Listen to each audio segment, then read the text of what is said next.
Even after 5 centuries, many Americans honor the feats of Christopher Columbus, yet his story is filled with controversy.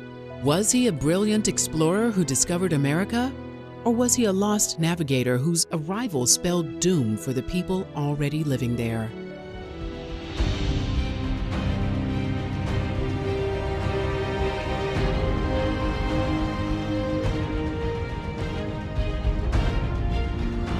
Christopher Columbus was born in 1451 in a sea town in Italy and began sailing as a teenager during the Renaissance, an era of cultural rebirth in Europe. At the time, there was growing interest in exploration, especially in finding an alternative western route to the riches of China and India to the east. The ambitious Columbus had a bold dream to navigate a westward route to Asia, something few navigators considered seriously. Although navigators were growing more knowledgeable about the distant world, many people were still fearful about uncharted waters. They had long-held superstitions about sea monsters and unpredictable weather. That didn't stop Columbus, and in 1492 he won support for his plan from Isabel and Ferdinand, monarchs of Spain. However, unknown to Columbus or anyone else, there was a vast continent between Europe and Asia, inhabited by millions of people. Christopher Columbus was on his way to a much more significant discovery than a western route to Asia. He set sail in August of 1492 aboard the Santa Maria with the smaller Pinta and Nina alongside. After more than a month of sailing, the men aboard Columbus's ships had serious doubts about Columbus's calculations to the point of near mutiny. In fact, Columbus had made a huge miscalculation, believing that Japan was only 2,500 miles away from Spain, a journey of about 1 month, when it was really 10,000 miles.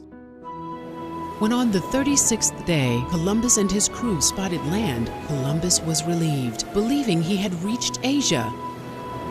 They set foot on an island in the present-day Bahamas on October 12, 1492, naming it San Salvador and claiming it for Spain.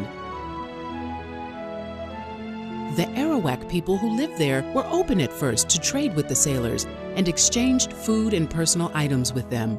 The Europeans were most interested in the small pieces of gold jewelry the Arawak wore and took several of them prisoner in hope of finding more.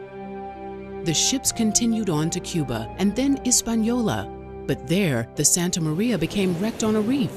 Now 39 men would have to remain behind. They salvaged wood from the damaged ship and built some shelters. Columbus eagerly returned home with news he had reached Asia. His excellent knowledge of the trade winds enabled him to navigate back to Spain, where he was warmly received by the royal court. His glowing, somewhat exaggerated claims led to the funding of more trips. But the sailors Columbus left behind on Hispaniola were massacred in his absence. Indian people were beginning to resist the brutal treatment they endured from the Spaniards. Over the course of 10 years and 3 more voyages, Columbus visited the Greater and Lesser Antilles, as well as the Caribbean coast of Venezuela and Central America, claiming them all for the Spanish Empire. While Columbus was wrong about reaching Asia and seriously miscalculated the distance from Europe to the Far East, his voyage in 1492 became a turning point in history, launching centuries of European expansion and domination of the Americas. Over time, colonization had a devastating effect on indigenous people. Nearly 90% died of European diseases in 1 generation. Brutal enslavement by colonists killed many more. It's doubtful Columbus himself, who died just 14 years after his first historic voyage, could have predicted the consequences of his journey, how it shaped commerce, politics, culture, and daily life in ways that we still feel today.